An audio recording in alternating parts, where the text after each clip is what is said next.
In this screencast, I'm talking you through the second half of 1 John chapter 3, thinking about the key structures and the key words that are going on so that you can understand what's going on a little bit better. We start in verse 11 with a hottie. It's not terribly common to start a passage with a hottie like this, but it is linking things in. The fact is, this is the question because it is. Think through those options until you decide what's going to work best. This is the Angelia, the promise. Hen, a relative clause. Relating back to the promise. And then the hinna, which if we look back at Dobson and there's chapter 36, could be both a so that and an in order to.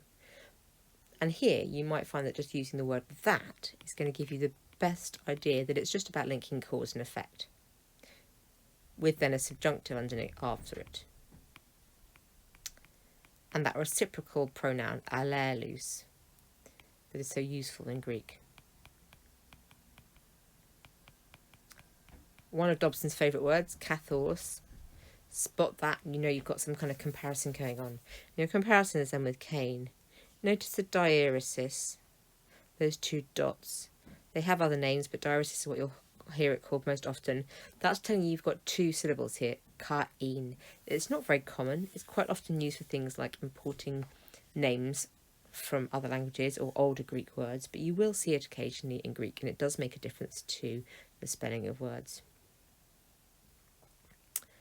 Carrying on through, you've got a straightforward part of the verb en. Cain was, and then you've got what he did. He killed his brother. This is not a terribly common word, but this is a slaughter type of kill, which is quite a strong one.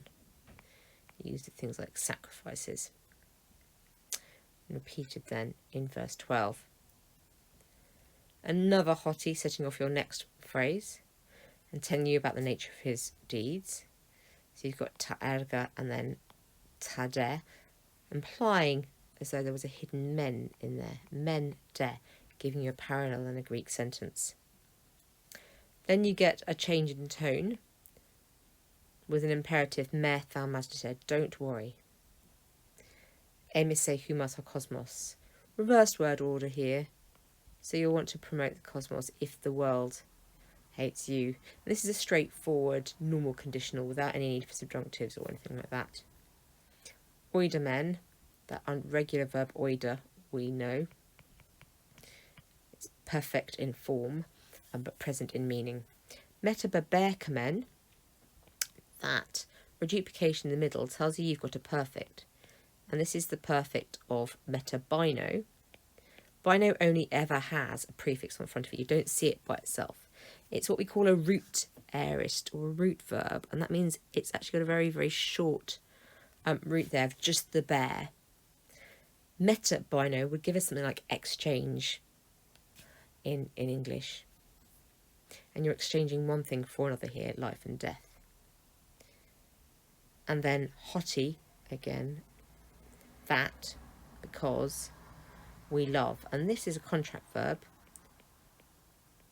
So the indicative is going to look exactly the same as the subjunctive because you've got a lengthened vowel from a contraction there rather than from a lengthening.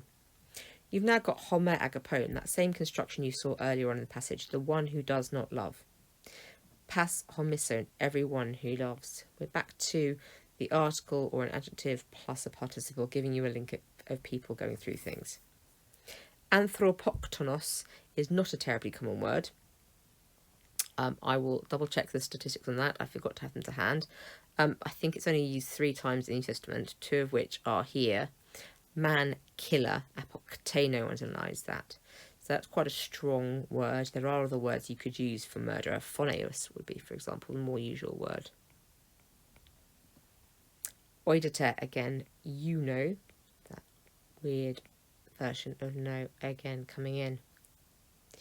Ionion is what we call to termination.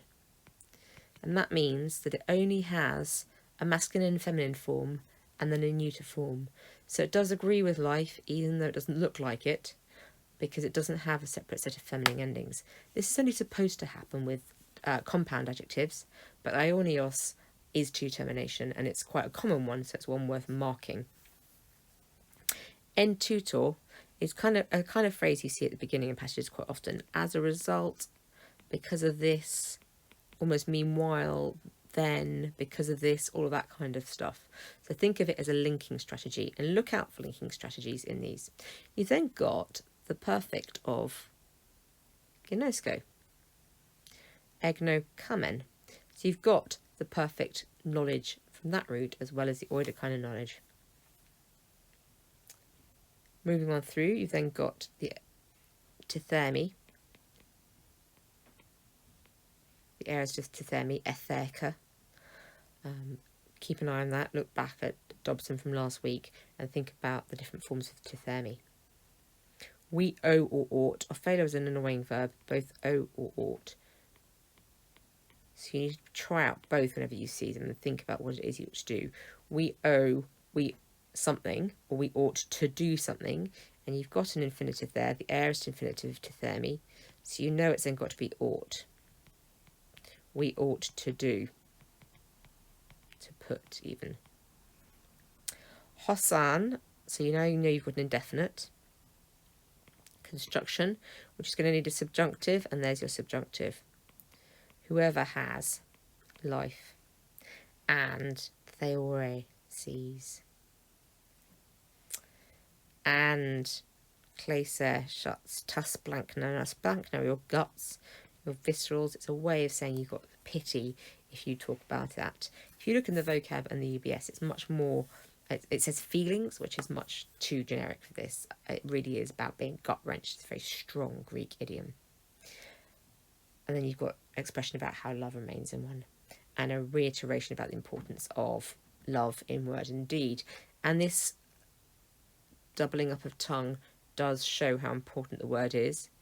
And logos and ergon are often paralleled with each other as your word and deed.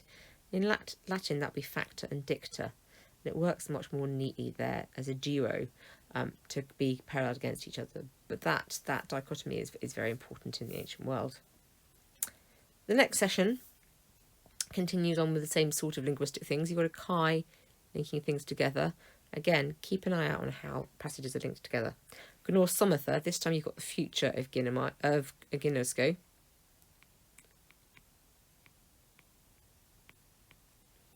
Different kind of knowledge.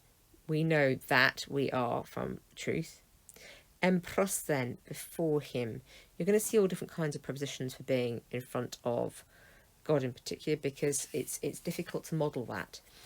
And the New Testament has two false prepositions to help think about that connection quite carefully. So keep an eye on the ways we talk about being in the presence of God or anyone like that, because it is a bit of a challenge. Peisomen, future of peitho, persuade or convince, is an irregular one worth keeping an eye open on. Aeon, indefinite conditional. Definite, can I spell? Yes, conditional. And then you've got a compound, kataginosko. So think about whether that ginosko needs extending any at all, or whether you're happy just to use no. And the cardia, again, you've got the subject postponed. It's the cardia that's the subject of the sentence. Maidstone is a comparative of megas. The New Testament doesn't use comparatives all that much. It quite often will use words like malon rather, or malista especially, rather than the comparative forms. And even when it does use comparative forms, these aren't those, but this is the irregular comparative of megas. And it's one worth learning as a vocab term more. Agapertoi, I haven't taken out the capital letters in these texts.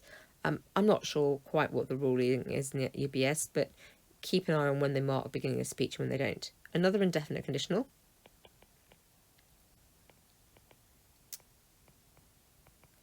And that means you know you're going to get a subjunctive. And that means any negative is going to have to be mer and not u, because u only works with the indicative. Paresia, freedom of speech, boldness. You're going to want to see different things for how you use that at various points in the New Testament. But that re underneath does have an idea of speech. if you think about rhetoric and words like that. Another indefinite conditional.